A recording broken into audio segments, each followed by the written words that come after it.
Hello students, welcome to the third session in this course, Cross-Culture Understanding. Meet me again, I am Miss Fanny, the tutor in this course. Well students, we have talked many things in the previous meetings. We have talked about what the culture is and the relationship between culture and language and foreign language teaching.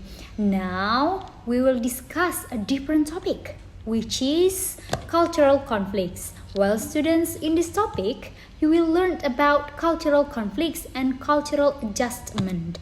How and why conflicts occur, and how one can solve another one. Well, students, you are also acquired to analyze the cultural conflicts and adjustment, which you might encounter or you might face in your life. So students, don't forget to be active in participating in our group discussion and enjoy your learning. Good luck!